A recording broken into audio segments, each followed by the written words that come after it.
Enuanum na adofo and me mba be che miss mo we FanIce e wo fie wankasa wonyo beje won papa enti mebe hia ye butter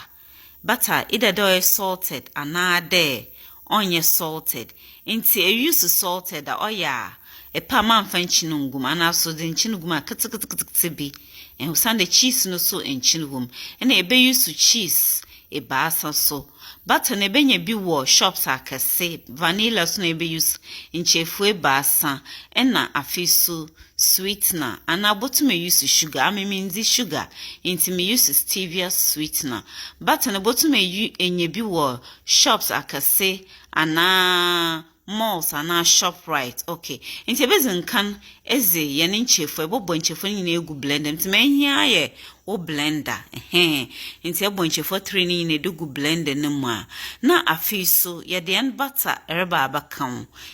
butter no so ye botwa kakra butter no oide yi fi fridge ma na de ye onye da emo nan ansa na da ye ti dem ma kan no malls a ShopRite ana shops akasena ebenya butter ho okay na afiso ye de cheese laughing cow cheese ena de ye ba san ye de ba kan ye wia na afiso ye de vanilla flavor ye de ba kan ba sisi ade me sweetener na medugum me de sweetener no tu rugum sama kama na so anya medawa na cheda mezokro no so akan enti the next time ze baba kan me vanilla flavor mosusu embuado no krope mezegum na meze salt enchin kakra bi mezegum na my buado na ma blend enti me ba blend ma aye smooth and at this point me ba check ashode or to the consistency ya on blend the paponye smooth to the ma me pen enti masana blending kakra bia komesmo be ani nyina obesa maye smooth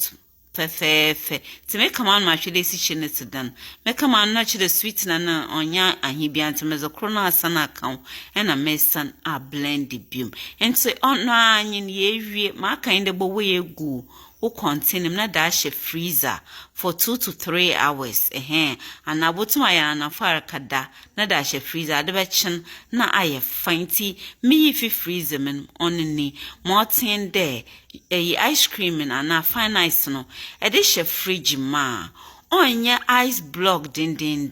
obet the miss ma the FanIce she fridge ma oten pepepe enti e FanIce oni jebina shwanka sa wenyo beje ho ni taste ne nature ni bibia to the FanIce yeto market pepepe follow me it was YouTube Max Kitchen nenya recipe bebre